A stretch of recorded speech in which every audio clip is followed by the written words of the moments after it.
नमस्कार दोस्तों। डॉक्टर बिस्वरूप की ये जो वीडियो आप अभी देखने जा रहे हैं वो बेहद ही ज़्यादा ज़रूरी है। ये वो जानकारी है जिसे टीवी मीडिया और फार्मा लॉबी हमेशा से छुपा रही है। टीम लाइफस्टाइल इसे अपनी जिम्मेदारी समझता है कि ये वीडियो इस चैनल पर अपलोड की जाए ताकि आप तक ये वीडियो पहुंचे, और सब तक ये जानकारी पहुंचाना अब आगे आपकी जिम्मेदारी है। आप या तो ये वीडियो अपने परिजनों को भेजें या फिर खुद उनसे मिलकर उन्हें ये सारी बातें समझाएं, क्योंकि आप और हम मिलकर ही एक टीम बनते हैं।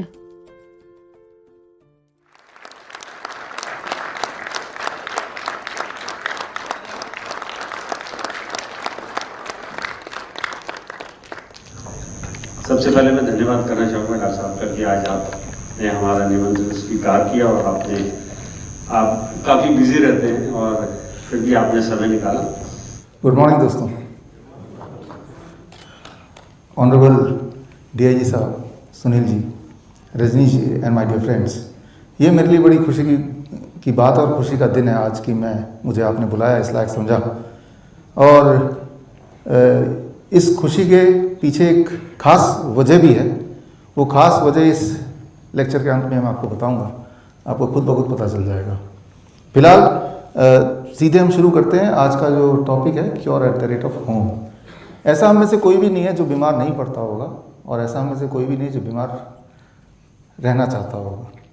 तो कोई भी बीमारी अगर होती है, हम क्या करें कि हम उसको ठीक कर लें, यही आज का इसका मकसद है। बीमारी दो तरह से होती है हमें। एक तो जिसे बोलते हैं लाइफस्टाइल डिजीज़ बोलते हैं, जैसे डायबिटीज़ है, हाई ब्लड प्रेशर है, हार्ट डिजीज़ है, थायराइड है। मोटापा को भी एक डिजीज़ बोल सकते हैं, बोलना चाहें तो। बहुत कमज़ोरी लगती है तो वो भी एक बीमारी है। और एक होता है जो कि इन्फेक्शियस डिजीज़ बोलते हैं, जैसे फ्लू हो गया, खांसी जुकाम बुखार हो गया, ये एक तरह से है। बीमारी कोई भी क्यों ना हो, हम चाहते हैं फटाफट इससे तकलीफ से दूर चले जाएं। तो वो कैसे करना है, और घर पे ही कैसे करना है, खुद ही कैसे बनना अपना डॉक्टर, और कैसे फास्टेस्ट तरीके से बिल्कुल तेज़ी से हम ठीक हो जाएं। और जो भी हम बता रहे हैं ये सिर्फ आपके लिए नहीं है, आपके घर में जो लोग हैं, जो हो सकता है आपसे दूर भी हो, उनको क्या बताएं, fastest, safest, right, sure shot and long term effect के साथ। तो मैं एक बीमारी को पकड़ूंगा, ओनली वन डिजीज़। आप देखेंगे कि बस एक को अगर पकड़ लें तो आपको सारी बीमारियां समझ आ जाएंगी, एक सिरे से पकड़ लें तो बहुत ज़्यादा कॉम्प्लिकेटेड हमारे बॉडी या बीमारी होती नहीं है, उसको समझने वाली बात है। तो इसको समझने की कोशिश करते हैं सीधे। जो इंडिया की बात करें, भारत की बात करें, तो डायबिटीज़ से हम शुरू कर सकते हैं। डायबिटीज़ का मतलब क्या है? डायबिटीज़ का मतलब है high blood sugar, right, sugar level. इसको बोतल कहाँ गया? ठीक है, ठीक है, ठीक है। तो भारत की बात करें तो करीब मेरा काम भारत में और वियतनाम में, दो देशों में ज़्यादा है। भारत में आप देखिए 8.8% डायबिटीज़ पेशेंट ऐसे बताते हैं, वियतनाम में 5.5%। भारत में जो ज़्यादातर पेशेंट हैं डायबिटीज़ के, वो मोटे पाए जाते हैं। तो हमें ऐसा लगता है कि मोटापा का डायबिटीज़ से कोई संबंध होगा, मोटा मतलब डायबिटीज़, डायबिटीज़ मतलब मोटा। जबकि वियतनाम में मैंने देखा वो उल्टा है, वो डायबिटीज़ पेशेंट पतले पतले होते हैं। वहाँ के दिमाग में किसी से पूछो तो बोलते हैं कि यार ये पतला हो गया ना, इसलिए डायबिटीज़ हो गई इसको। तो किस तरह से डेफिनेशन चेंज होता है वो मैं आपको समझाना चाह रहा हूँ। फिर तीसरा सेंटर हमारा मलेशिया में। मलेशिया में जो डायबिटीज़ की प्रेवलेंस है वो 15% है। वहाँ मोटे लोग भी हैं जो भारत के मूल के हैं, वहाँ चाइनीज़ मूल के लोग जो पतले भी हैं, वहाँ मोटा डायबिटीज़ भी, पतला डायबिटीज़ भी है। तो एक ही बीमारी को मैंने अलग अलग एंगल से देखा, और अंत में एक चीज़ मैंने पाया, वो एक चीज़ आपको समझाना चाहता हूँ। मान लीजिए आप अपना ब्लड शुगर चेक करते हैं और उसमें आता है रीडिंग 200 लिखा हुआ आ गया। वो जो 200 लिखा हुआ है वो है क्या, उससे हम क्या समझें और करें क्या उसका, ये समझना हमारे लिए ज़रूरी है। बस ये एक बात अगर आप समझ लेते हैं तो आपको सब कुछ समझ आ जाएगा। और ये एक बात समझने के लिए आपको 2-4 मिनट लग जाएंगे। तो ये जो 2-4 मिनट है बहुत इंपॉर्टेंट है। देखिए मेरे बॉडी का वेट है 70 kg, और मेरी बॉडी से सारा खून अगर मैं बाहर निकाल दूं, करीब 5 लीटर खून होगा। ये 1 लीटर का बॉटल है। कितने बॉटल चाहिए होंगे मेरे सारे खून को भरने के लिए? 5 बॉटल चाहिए होंगे, है ना। अब मैं किसी भी एक बॉटल से जिसमें खून भरा हुआ है एक बूंद निकाल के ग्लूकोमीटर में डालता हूँ, और ग्लूकोमीटर में रीडिंग आती है 100 रीडिंग आती है। इसका मतलब ये है कि मेरे 1 लीटर खून में 1 ग्राम शुगर है। शुगर मतलब ग्लूकोज है, 1 ग्राम। अच्छा, अगर 200 रीडिंग आती है तो इसका मतलब ये है कि मेरे 1 लीटर खून में जो शुगर है वो कितना है, 2 ग्राम। अच्छा, 400 रीडिंग अगर आती है, इसका मतलब ये हुआ कि मेरे 1 लीटर खून में जो शुगर है वो 4 ग्राम है। क्लियर है ना? 4 ग्राम शुगर कितना होता है? लगभग 1 छोटा चम्मच। तो मान लो आपके रीडिंग 400 आती है, इसका मतलब आपके 1 लीटर खून को मैं पूरी तरह छान लूँ तो कितना चीनी मिल जाएगा मुझे? 1 चम्मच, है ना? तो ये इसका मतलब हुआ। तो लेकिन मेडिकल भाषा में बोलेंगे कि आपको डायबिटीज़ हो गई, वो ये बोलेंगे। अच्छा, तो डायबिटीज़ होने का मतलब कि शुगर जो है वो ज़्यादा है। शुगर ज़्यादा है तो क्या करें, उसको कम कर दो तो डायबिटीज़ ख़त्म हो गई। कितना कम कर दें? एक रफ फिगर लेते हैं कि पहली बात तो शुगर है ही क्यों। इस वक्त आप मुझे सुन पा रहे हैं, समझ पा रहे हैं, रिस्पॉन्ड कर पा रहे हैं, मैं बात कर पा रहा हूँ। आप हर पल एनर्जी यूटिलाइज कर रहे हैं, राइट? वो एनर्जी कहाँ से आ रही है? वही शुगर से आ रही है। शुगर है तो एनर्जी है, शुगर नहीं है तो एनर्जी नहीं है। तो शुगर अच्छा है कि बुरा है बॉडी के लिए? ज़रूरी है। Sugar is life. तो अगर आपको बोले कि आपका तो हाई ब्लड शुगर है तो आप क्या सोचेंगे? अरे मेरी तो एनर्जी बहुत ज़्यादा होनी चाहिए फिर तो, क्योंकि आपके बॉडी में शुगर ही तो एनर्जी है। लेकिन जिस तरह से ये सड़कें हैं और सड़कों में गाड़ियों के लिए होती हैं, लेकिन गाड़ियाँ ज़रूरत से ज़्यादा होंगी तो सड़कें जाम हो सकती हैं। सड़कें गाड़ियों के लिए होती हैं, लेकिन गाड़ियाँ ज़्यादा होंगी तो जैम हो जाएगा, तो सड़क का काम ही नहीं रह जाएगा, गाड़ियाँ अटक जाएंगी। ठीक इसी तरह से आपका जो ब्लड है, खून है, वो भी एक ट्रांसपोर्टेशन सिस्टम है। वो शुगर को, बाकी न्यूट्रिशन को ट्रांसपोर्ट करने के लिए है, लेकिन उसका अगर क्वांटिटी ज़्यादा हो जाए तो वो भी जैम हो जाता है और तब दिक्कत आती है। तो जिस तरह से अगर एक चौड़ी सड़क है उसमें एट ए टाइम 2 गाड़ियाँ जा सकती हैं पैरेलली, लेकिन 2 की जगह 4 होगा तो जैम हो जाएगा।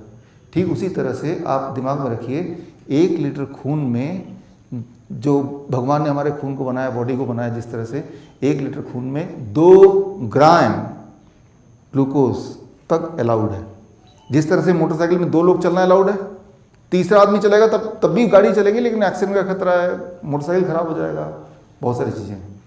ठीक उसी तरह से आपके 1 लीटर खून में 2 ग्राम शुगर तक ही चल सकता है, ठीक से, अच्छी तरह से। 2 ग्राम के लिए ग्लूकोमीटर में कितना रीडिंग होना चाहिए? 200। यानी कि 200 से कम रीडिंग है तो ठीक ठाक है। अच्छा, किसी का अगर 300 रीडिंग है तो कितना फालतू ग्राम शुगर है 1 लीटर खून में? कितना फालतू? 1 ग्राम। अगर वो 1 ग्राम आप निकाल दें तो आपकी डायबिटीज खत्म हो गई।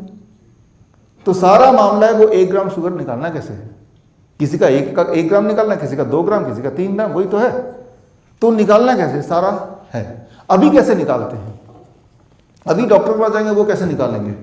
वो आपको कुछ दवाइयाँ दे देंगे, ये खा लो, आप खा लेते हैं, अगले दिन शुगर चेक करते हैं तो 1 ग्राम निकल गया। अगर आपका 300 था तो 200 हो गया या 100 हो गया, निकल गया ना। कभी आपने सोचा कि वो निकल के गया कहाँ? खून से तो निकल गया, लेकिन गया कहाँ? सोचा आपने? अब ये दवाइयाँ क्या करती हैं, इसके अगर मैकेनिज्म आप देखें, रफली बता रहा हूँ मैं आपको। खून से शुगर लेती है और बॉडी में और बहुत सारी जगह है जो खाली पड़ी हुई है, जैसे जोड़ों, इसके जॉइंट्स के बीच में, सिर में बहुत सारी जगह खाली है, राइट, यहाँ घुटनों में जगह खाली है, वहाँ पे उसको छुपा देती है। तो आपका शुगर ब्लड में कम हो गया ना। कैसे? इनकी मदद से। लेकिन आपके बॉडी में शुगर कम हुआ क्या? बॉडी में शुगर सेम ही रहा, बस ये रिप्लेसमेंट हो गई।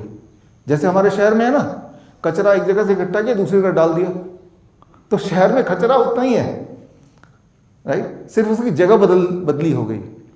आपके पास एक टूल है जिसे कहते हैं ग्लूकोमीटर, जिससे ये समझ आता है कि ब्लड में शुगर कितना है। लेकिन ऐसा कोई टूल बनाने की बॉडी में शुगर कितना है। तो बॉडी का शुगर नहीं बदला, बॉडी का टोटल अमाउंट ऑफ शुगर उतना ही है, सिर्फ खून से उठा के कहीं और डाल दिया। जहां भी डाला, जहां भी वो इकट्ठा होने लगा, वो वाली बीमारी आपको हो जाएगी। फिर आपका शुगर तो नॉर्मल रह रहा है इसकी बदौलत, लेकिन आप बोलेंगे जोड़ों में बहुत दर्द है, राइट। तो या फिर वो किसी और ऑर्गन में जाएगा, हार्ट में जाएगा, तो हार्ट की कोई दिक्कत बताएंगे, बड़ा कमजोरी लग रही है, सांसों की बड़ी तकलीफ हो रही है। कई लोग भूलने की समस्या होती है, पार्किंसन बोलते हैं, अल्जाइमर बोलते हैं, डिमेंशिया बोलते हैं, सारे ब्रेन डिसऑर्डर है। अच्छा, नाम पार्किंसन, अल्जाइमर, डिमेंशिया, ये सारा आपने सुना हुआ है। एक बात आपने नहीं सुनी होगी, ये तीनों बीमारियों को कंबाइन करके एक नाम दिया गया है, डायबिटीज टाइप 3। बोलने का मतलब ये कि अब ये समझ आ गई है कि जितनी सारी बीमारियां हैं वो सारी एक ही बीमारियां हैं, डायबिटीज के ही अलग अलग रूप हैं।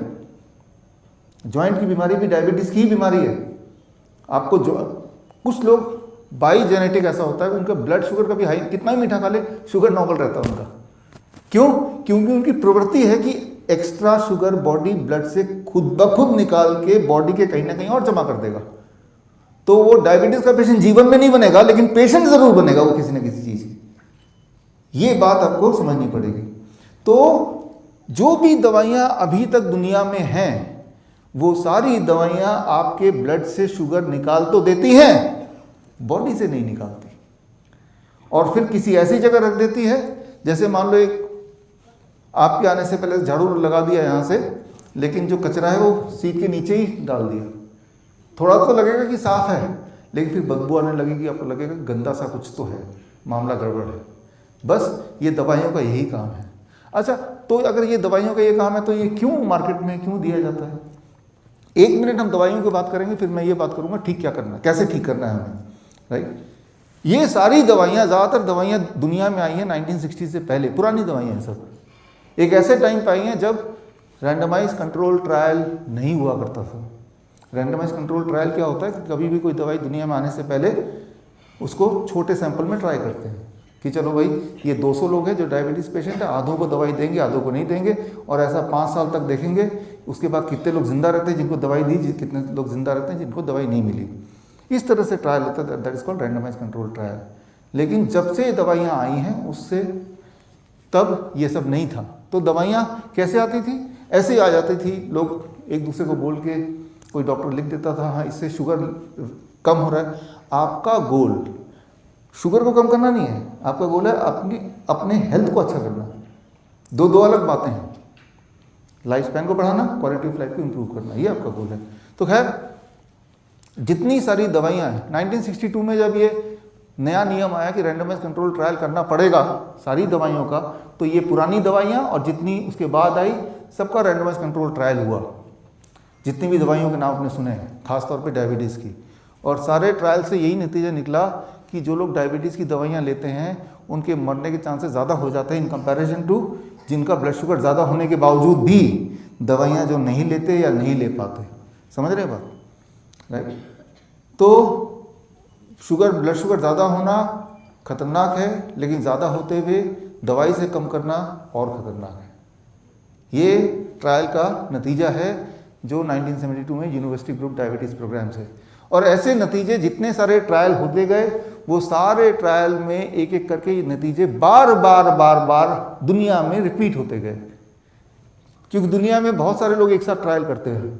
सबका नतीजा यही आ रहा है, ज़्यादा शुगर होगा तो खतरा है आपको, ज़्यादा शुगर को दवाई से कम करेंगे तो खतरा और बढ़ जाएगा मरने का या और बीमार पड़ने का। तो दुनिया में ऐसे ट्रायल होते आए हैं। आखिरी ट्रायल 2018 में हुआ, accord trial, advance trial, UKPDS trial, VADT। ये जो यूकेपीडीएस ट्रायल है कॉन्टिन्यूस बेसिस पे, एक ट्रायल अभी खत्म ही नहीं होता, लोगों को जोड़ते जाते हैं, ट्रायल के रिजल्ट कंसिस्टेंटली आते जाते हैं। और अभी तक के जो रिजल्ट हैं वो यही कहते हैं कि दवाई लेने से खतरा बढ़ता है मरने का। ब्लड शुगर तो कम हो जाता है, खतरा मरने का बढ़ जाता है, क्योंकि बॉडी शुगर कम नहीं होता। ये समझने की कोशिश करना है। तो फिर ACP गाइडलाइन बदली, डायबिटीज़ की जो गाइडलाइन बदल गई। और इस ACP गाइडलाइन को आप देखेंगे तो मैं आपको देखे जाऊँगा एक copy, American college of physician. ये दुनिया के सबसे बड़े डॉक्टरों का समूह है जो गाइडलाइन बनाती है, बदलती है दुनिया को, उसके बेसिस पे आपके ट्रीटमेंट होता है कहीं किसी भी देश में। तो ये गाइडलाइन ने ये बोला, ACP गाइडलाइन ने, कि किसी भी पेशेंट को दवाई देने से पहले ये जो नए फैक्ट सामने आए वो पेशेंट को पहले बताओ। पेशेंट तब भी दवाई लेना चाहेगा तो उसको दे दो, और दो भी तो थोड़े दिन के लिए, ना कि जीवन भर का। अभी तो जो लेता है वो जीवन भर के लिए लेता है ना, राइट। लेकिन जीवन भर के लिए लेना खतरनाक है। लेकिन अगर ये वाली बात किसी को कोई बताएगा, कोई डॉक्टर, तो वो दवाई लेगा? वो लेगा ही नहीं, गड़बड़ हो जाएगी। इंडिया में खैर ये बात छुपाई गई, बताई नहीं गई, तो इसको आगे करते हैं। एक बात याद रखिए, सीधे अब सोल्यूशन पे हम जा रहे हैं। अगर आपका ब्लड शुगर ज़्यादा है तो किडनी फेल होगा, डेथ होगा, लाइफ स्पैन कम हो जाएगा। अगर आप दवाई लेते हैं और शुगर कम करते हैं तब भी किडनी फेल होगा, डेथ होगा, लाइफ स्पैन तब भी सेम ही रहेगा। यानी कि ये दवाई से, शुगर कम करने से शुगर के आंकड़े कम दिखते हैं, लेकिन आपकी बीमारी कम नहीं होती, ना ही शुगर बॉडी में कम होता है। तो अब हमें करना क्या है? अगर आपको सही मायने में कुछ करना है कि बॉडी की शुगर और ब्लड की शुगर दोनों को कम करना है, हमें उठा के ही बाहर फेंक देना है। वो कैसे करना है, वो उसकी ट्रेनिंग मैं अभी दे रहा हूँ राइट नाउ। उसके लिए सिर्फ एक बात याद रखिए कि हाई जो शुगर होता है उससे दुनिया में कम लोग मरते हैं। शुगर बहुत नीचे चला जाए तो ज़्यादा लोग मरते हैं। नीचे सिर्फ एक ही तरह से जाता है जब आप दवाइयों पर निर्भर रहते हैं। आगे बढ़ने से पहले सोल्यूशन की तरफ सिर्फ एक सवाल पूछूंगा और फिर सोल्यूशन की तरफ बढ़ जाएंगे। दो बातें हैं जो ज़्यादा कॉमन है हमारे देश में, एक हाई शुगर, एक हाई बीपी, ब्लड प्रेशर। अगर मैं आप सबसे एक सवाल पूछता हूँ कि क्या आपको ज़्यादा ठीक लग रहा है, हाई बीपी अगर हो गया तो heart disease and brain stroke का खतरा बढ़ जाता है, या ब्रेन स्ट्रोक और हार्ट डिजीज़ का खतरा हो तो हाई बीपी हो जाता है? कौन सा आपको ज़्यादा ठीक ठाक लग रहा है, पहला या दूसरा? हाई बीपी होगा तो देखिए हार्ट डिजीज हो सकता है, स्ट्रोक हो सकता है, ऐसा सुनने में आया है। या स्ट्रोक या हार्ट डिजीज का खतरा हो तो हाई बीपी होता है सुनने में। कौन सा ज़्यादा कॉमनली आप सुनते हैं? कौन सा आपको लॉजिकल सेंसिबल लग रहा है, सुनी सुनाई बात लग रही है, पहला या दूसरा? पहला, नॉर्मली पहला, दूसरा सही है।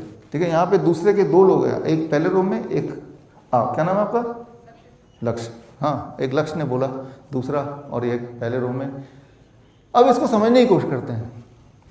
बीपी क्या है वो समझना आपके लिए बड़ा ज़रूरी है, बड़ा इंपॉर्टेंट है, क्योंकि शुगर और बीपी को पकड़ लिया तो बाकी सारे उसके बीच में ही है, बाकी सारी बीमारियां उसके बीच में कहीं आ जाएंगी। मान लीजिए एक पाइप है मेरे पास, इस पाइप को मैंने टैप के अंदर फिट कर दिया और पानी चला दिया, वाटर प्रेशर, टैप, ये पाइप में वाटर प्रेशर। अब मैं इस पाइप को दबाता हूँ तो यहाँ पे वाटर प्रेशर बढ़ेगा या घटेगा? अगर मैं इसको दबा देता हूँ, इसका डायमीटर कम कर देता हूँ, तो वाटर का प्रेशर बढ़ेगा या घटेगा? बढ़ेगा, बढ़ेगा। आप कभी करके देखिए, जैसे दबाएंगे और स्पीड से जाएगा, है ना? वाटर प्रेशर बढ़ेगा। जितना डायमीटर घटेगा वाटर प्रेशर बढ़ेगा। अब इसको आप कर लीजिए, ये ब्लड, ये आप कर लीजिए, ये आपके बॉडी के ब्लड वेसल्स हैं, आर्टरीज हैं, वेन्स हैं, ऐसे मान लीजिए इसको। यहाँ पे पानी नहीं, खून जा रहा है। अब अंदर आपके आर्टरीज के अंदर बहुत सारे ब्लॉकेज हो जाते हैं, राइट? कोलेस्ट्रॉल, कैल्शियम, बहुत सारी चीज़ डिपॉजिट हो जाता है चिपचिपा होने के बाद। तो जो डायमीटर वो क्या हुआ, घटा या बढ़ा? घटा। तो जैसे ही डायमीटर घटा ब्लड प्रेशर बढ़ा, डायमीटर घटा ब्लड प्रेशर बढ़ा। वो जो डायमीटर का घटना है उसी को कहते हैं heart disease. What is heart disease? Diameter अगर आपका ब्लड वेसल्स का घटने लगा, घटने लगा, घटने लगा, घटने लगा, यानी कि हार्ट डिजीज, इसी को कहते हैं हार्ट डिजीज, राइट? तो पहले हार्ट डिजीज हुआ यानी कि डायमीटर घटा, उसके बाद ही तो ब्लड प्रेशर बढ़ा। अब कौन सा सही है इसमें से, पहला या दूसरा? पहले हार्ट डिजीज होगा तो ही उसका रिफ्लेक्शन ब्लड प्रेशर बढ़ा हुआ दिखेगा, उल्टा है। पहले ब्लड प्रेशर बढ़ गया फिर हार्ट डिजीज हुआ, ऐसा नहीं है। High blood pressure is an outcome, right? ये आउटकम है, ये बाद में है। पहले यहां मैंने बर्फी रखी, उसके बाद चींटियां आई, है ना? तो चींटियों की गलती नहीं है, गलती तो बर्फी की गलती है ना। वो तो आउटकम है, चींटियां दिख रही हैं, इसका मतलब बर्फी पहले रखी गई है, ठीक है ना? तो यहां पे अगर ब्लड प्रेशर दिख रहा है इसका मतलब हार्ट डिजीज ऑलरेडी था, तो हमें ब्लड प्रेशर को ठीक नहीं करना है। अच्छा, चींटियों को हटाना तो क्या करना पड़ेगा? चींटियों को कितनी भी गोलियां मारे हैं, चींटियां कभी खत्म होंगी? सोल्यूशन क्या है? मिठाई को हटा दीजिए, चींटियां नहीं रहेंगी। तो कॉज जो है ना, उस कॉज को तो हटाना पड़ेगा ना। तो यहां पे cause is heart disease. Heart disease का मतलब कॉज इज द ब्लॉकेजेस, है ना। तो ब्लॉकेज को अगर हटा दो तो डायमीटर बड़ा हो गया, ब्लड प्रेशर कम हो गया। तो हमें ब्लॉकेजेस को हटाना है। अच्छा, ये ब्लॉकेज कहाँ पे होगा? ये हार्ट के साथ होगा, हार्ट के ब्लड वेसल में, तो उसे हार्ट डिजीज बोल देना। किडनी के उधर होगा तो उसे किडनी फेलियर बोल देना। वो लंग्स में भी हो सकता है, पेरिफेरल आर्टरीज में भी हो सकता है, दुनिया पूरे बॉडी में कहीं भी हो सकता है। जहां भी होगा, कहीं भी होगा, तो डॉक्टर बोलेगा आपको ये वाली बीमारी हो गई। लेकिन बीमारी तो सेम ही है कि वो ब्लॉकेजेस को हटाना है। और ब्लॉकेज होता है तो क्या है? खून ठीक से नहीं पहुंच पा रहा, न्यूट्रिशन ठीक से नहीं पहुंच पा रहा, वेस्ट मटेरियल ट्रांसपोर्ट नहीं हो पा रहा, सारी बातें सेम ही हैं। क्या दुनिया में कोई दवाई है जिससे आपकी ब्लॉकेज को खत्म किया जा सकता है? नहीं है अभी तक तो। लेकिन जो दवाई आपको दी जा रही है ब्लड प्रेशर की, वो तो ब्लड प्रेशर को कैसे कम कर रहा है? आपके हार्ट को मजबूर करके कि वो कम काम करे। तो क्या हम चाहते हैं कि हमारा हार्ट कम काम करे? वो तो तभी होता है ना जब हम बूढ़े होते हैं। तो जितनी बार आप ब्लड प्रेशर की दवाइयां लेते हैं ब्लड प्रेशर को घटाने के लिए, तो याद रखिए वो हार्ट डिजीज को नहीं घटा रहा है, ब्लॉकेज को नहीं घटा रहा है, वो हार्ट की कैपेसिटी को घटा रहा है। और आप रीडिंग देखेंगे ब्लड प्रेशर मॉनिटर में, लगता है कि चलो ब्लड प्रेशर कम हो रहा है। हमारा मकसद ब्लड प्रेशर कम करना नहीं है, हमारा मकसद हार्ट डिजीज कम करना है। ब्लड प्रेशर तो ऑटोमेटिकली कम हो जाएगा। बर्फी हटाएंगे, चींटियाँ तो गायब होंगी। चींटियाँ क्यों रहेंगी? कोई कारण ही नहीं है। जो मेन कॉज है उसे हमें पिन पॉइंट करना है। तो सवाल क्या आएगा? कैसे करें? कितने दिन में होगा? कैसे पता चलेगा? पता चलने का बड़ा अच्छा तरीका है, ब्लड प्रेशर कम हो जाएगा तो पता चल जाएगा। सबसे आसान तो यही है। या आपकी ताकत बढ़ जाएगी, वीकनेस खत्म हो जाएगा तो भी पता चल जाएगा। किसी को एंजाइना होता हो, जैसे स्टेज पे चढ़ते हैं, जितनी बार चढ़ते हैं और दर्द सा महसूस होता है, वो दर्द चला जाएगा तो समझ। एंजाइना मतलब कि कुछ सेल्स हैं वहाँ तक ठीक से ऑक्सीजन, ठीक से न्यूट्रिशन नहीं पहुँच रहा है। तो बॉडी आपको कैसे बताती है? वो दर्द दे के बताती है। जैसे नॉर्मली बैठे हैं तो अभी दर्द नहीं होगा, तेज़ी से चलेंगे तो हो जाएगा। कुछ लोग सीढ़ियाँ चढ़ेंगे तो हो जाएगा, कुछ लोग सामान ढोएंगे तो हो जाएगा। वो आपको नहीं भी होगा, लेकिन घर में किसी को होगा, दोस्तों में किसी को होगा। तो जिसको भी होगा वो कर सकते हैं जो अभी हम आपको बताने वाले हैं।